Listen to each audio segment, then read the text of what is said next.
ओम श्री गणेशाय नमः। अथ तृतीय अध्याय। शुरू करने से पहले करते हैं भगवत नाम संकीर्तन। श्रीमन नारायण नारायण हरि हरि, भजमन नारायण नारायण हरि हरि।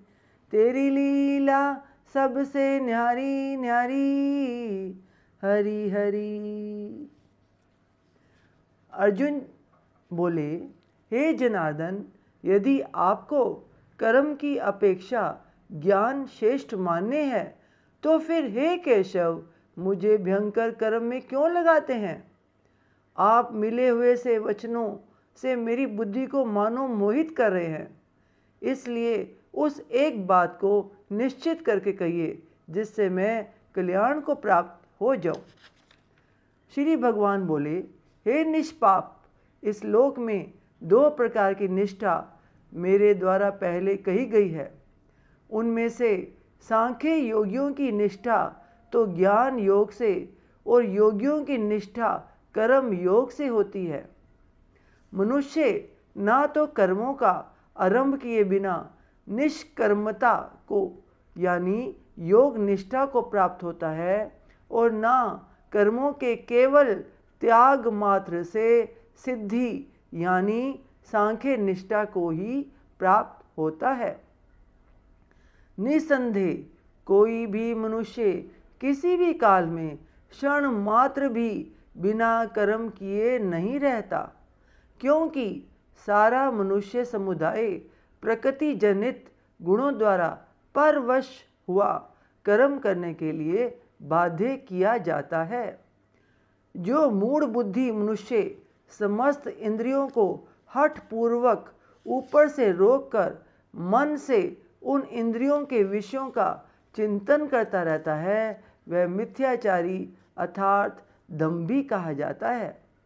किंतु हे अर्जुन, जो पुरुष मन से इंद्रियों को वश में करके अनासक्त हुआ समस्त इंद्रियों द्वारा कर्म योग का आचरण करता है, वही श्रेष्ठ है। तू शास्त्र विहित कर्तव्य कर्म कर, क्योंकि कर्म ना करने की अपेक्षा कर्म करना श्रेष्ठ है, तथा कर्म ना करने से तेरा शरीर निर्वाह भी नहीं सिद्ध होगा। यज्ञ के निमित्त किए जाने वाले कर्मों से अतिरिक्त दूसरे कर्मों में लगा हुआ ही यह मनुष्य समुदाय कर्मों से बंधता है। इसलिए हे अर्जुन, तू आसक्ति से रहित होकर उस यज्ञ के निमित्त ही भली भांति कर्तव्य कर्म कर। प्रजापति ब्रह्म ने कल्प के आदि में यज्ञ सहित प्रज्ञाओं को रचकर उनसे कहा कि तुम लोग इस यज्ञ के द्वारा वृद्धि को प्राप्त हो, और यह यज्ञ तुम लोगों को इच्छित भोग प्रदान करने वाला हो। तुम लोग इस यज्ञ के द्वारा देवताओं को उन्नत करो और वे देवता तुम लोगों को उन्नत करें। इस प्रकार निस्वार्थ भाव से एक दूसरे को उन्नत करते हुए तुम लोग परम कल्याण को प्राप्त हो जाओगे। यज्ञ के द्वारा बढ़ाए हुए देवता तुम लोगों को बिना मांगे ही इच्छित भोग निश्चय ही देते रहेंगे। इस प्रकार उन देवताओं के द्वारा दिए हुए भोगों को जो पुरुष उनको बिना दिए स्वयं भोगता है, वह चोर ही है। यज्ञ से बचे हुए अन्न को खाने वाले श्रेष्ठ पुरुष सब पापों से मुक्त हो जाते हैं, और जो पापी लोग अपना शरीर पोषण करने के लिए ही अन्न पकाते हैं, वे तो पाप को ही खाते हैं। संपूर्ण प्राणी अन्न से उत्पन्न होते हैं। अन्न की उत्पत्ति वृष्टि से होती है। वृष्टि अर्थात वर्षा। वृष्टि यज्ञ से होती है और यज्ञ विहित कर्मों से उत्पन्न होने वाला है। कर्म समुदाय को तू वेद से उत्पन्न और वेद को अविनाशी परमात्मा से उत्पन्न हुआ जान। इससे सिद्ध होता है कि सर्वव्यापी परम अक्षर परमात्मा सदा ही यज्ञ में प्रतिष्ठित है। हे पार्थ, जो पुरुष इस लोक में इस प्रकार परंपरा से प्रचलित सृष्टि चक्र के अनुकूल नहीं बरतता, अर्थात अपने कर्तव्य का पालन नहीं करता, वह इंद्रियों के द्वारा भोगों में रमण करने वाला पापायु पुरुष व्यर्थ ही जीता है। परंतु जो मनुष्य आत्मा में ही रमण करने वाला और आत्मा में ही तृप्त तथा आत्मा में ही संतुष्ट हो, उसके लिए कोई कर्तव्य नहीं है। उस महापुरुष का इस विश्व में ना तो कर्म करने से कोई प्रयोजन रहता है और ना कर्मों के ना करने से ही कोई प्रयोजन रहता है, तथा संपूर्ण प्राणियों में भी इसका किंचिन मात्र भी स्वार्थ का संबंध नहीं रहता।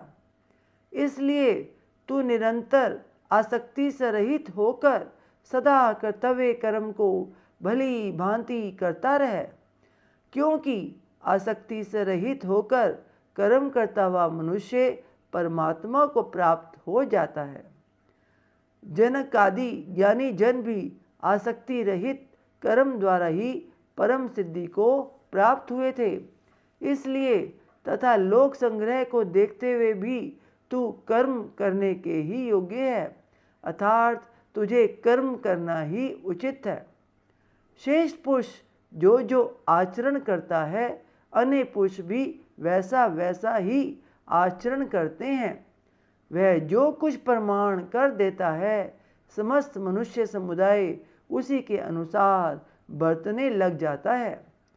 हे अर्जुन, मुझे इन तीनों लोकों में ना तो कुछ कर्तव्य है और ना कोई भी प्राप्त करने योग्य वस्तु अप्राप्त है, तो भी मैं कर्म में ही बरतता हूँ। क्योंकि हे पार्थ, यदि कदाचित मैं सावधान होकर कर्मों में ना बरतूं तो बड़ी हानि हो जाए, क्योंकि मनुष्य सब प्रकार से मेरे ही मार्ग का अनुसरण करते हैं। इसलिए यदि मैं कर्म ना करूं तो ये सब मनुष्य नष्ट भ्रष्ट हो जाए और मैं संकर्ता का करने वाला हूँ तथा इस समस्त प्रजा को नष्ट करने वाला बनूं। हे भारत, कर्म में आसक्त हुए अज्ञानी जन जिस प्रकार कर्म करते हैं, आसक्ति रहित विद्वान भी लोक संग्रह करना चाहता हुआ उसी प्रकार कर्म करे। तृतीय अध्याय थोड़ा लंबा होने के कारण हम इसको 2 भागों में करेंगे, तो आज का भाग यहीं समाप्त करते हैं। ओम तत्सत। श्रीमन नारायण नारायण हरि हरि, भजमन नारायण नारायण हरि हरि। तेरी लीला सबसे न्यारी न्यारी, हरि हरि। ओम नमो भगवते वासुदेवाय, ओम नमो भगवते वासुदेवाय, ओम नमो भगवते वासुदेवाय। बोल सांचे दरबार की जय। जय कारे शेरा वालिदा। बोल सांचे दरबार की जय। जय कारे वाले नो मिठिया मुरादा। बोल सांचे दरबार की जय। जय माता दी।